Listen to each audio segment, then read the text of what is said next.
Jack Maddox. Jack Maddox.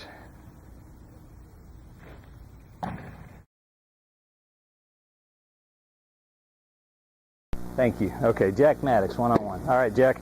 So, a couple observations of your setup. Number one, coming in, we had a question mark, are you too wide? Many people like a slightly wider stance, especially people with long limbs. You got to get into a stance, and sometimes you need a little more width to achieve that. The concern becomes when you get so wide that trying to sit into a stance creates tension in the hips. Okay? Number one, that tension is going to slow down your explosive snap motion, so it's going to weaken your snap. Number two, it's going to make it really hard to get into a stance adequately, which means that you're going to have a high center of gravity, which is not generally super productive on the football field. Okay? So right now we're thinking that that's not the biggest issue. We think the stance width is okay. You're comfortable. The load bearing should be on the quads so that you can explode, and your feet should be enough up and under you so that you've got mobility after the snap. Okay?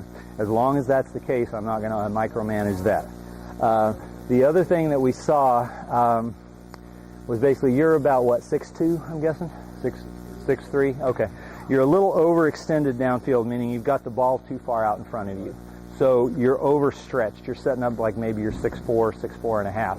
And being overstretched like that is going to slow down the overall motion. The other thing that's going to tend to do is a little too much weight forward in the stance, okay?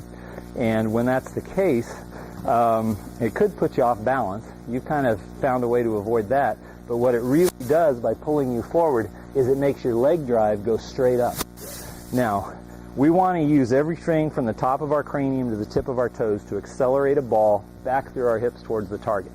If our leg drive is vertical, it can just go straight up to the sky. It also intercepts the other energy that's traveling back from the upper body and the arms through the legs towards the target. So you're T-boning that. You're weakening this explosive power, and you're not capturing the leg, the lower half of your body's explosive power. We need that leg drive to be maybe 5 to 10 degrees off of vertical, headed back through the hips, kind of like dodging an inside pitch if you play baseball, okay? And that way, the energy coming down the spine and through the legs can meet up and converge with the lower body energy in an arrow point directed straight at our target. That means all energy goes straight to target, okay? So we need to adjust that slightly. Colin mentioned something about weak thumb, and he was probably talking about just strengthening your grip so you can get a better throw. Somewhere between here and here is probably perfection. That's something you can experiment with and see where you get the best results. What we want to do with the overextension probably, and we talked about this, being downfield and being a little vertical, is we probably want to, did we talk about elevating your head to tail platform? No, we did not. Or did we talk about shifting you forward towards the ball? Well, actually, we talked about putting the ball in. I think that's what the first thing, shifting the head to tail platform, putting the ball in, and more tighter, less. Yeah. Making you a little bigger, because you're a little low to the ground maybe too, given your size. You want to be big and solid on the field and a good sized stance. You don't want to be hunkered down. So let's do a 3-step and play with that and see where we are. You got a ritual. That's good. Makes you consistent. So you're a little low to the ground and hunkered down, okay? But we're going to 3-step you first. I'm going to pull you forward, lean the ball. That gets your knee bend to 90 degrees or less, straightens the back, fully extends the arms. I'm going to raise you up, maximizing operating room under the torso. Then I'm going to push you back through the hips towards your target till the heels touch the ground, knees are over the toes, and you're solid on your feet. Now, what we've done is we've elevated this head-to-tail platform an inch or so, meaning some of your downfield arm extension has become more vertical. You still have a fully extended arm for a good throw, but you've shortened up your throwing arc, meaning you'll get rid of the ball and be a little quicker and be a little more efficient. And also, you're solid on your feet. Give it a rip. That's pretty hard having you down that long, huh? Okay, we'll do that a little faster this time. We'll speed it up a touch. Thank you, Ross. Ready? Okay, pull you forward, raise you up, push you back and in. I know it's a little weird, but it does work, okay? Let her rip. How's that feel? Solid on your feet? Okay. Now let's get you there without having me looming over you to do it, okay? So the ball was here. You were a little deep. We just unbend the knees slightly, shift weight till you're balanced. You should be good to go. Pretty simple fix, huh?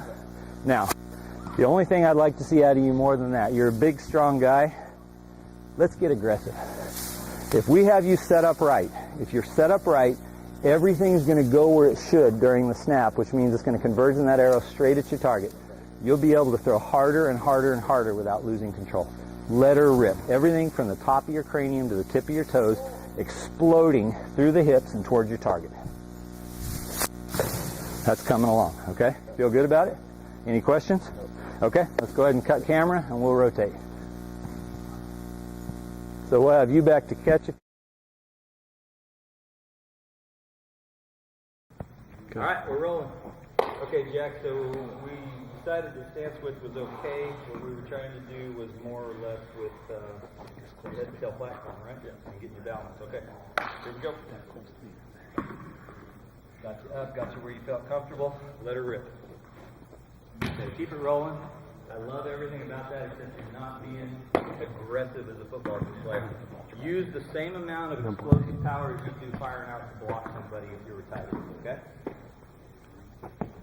Let her rip. There it is. See the difference? Mm-hmm. Balance. Let her rip. Perfect balance will allow you to have maximum explosive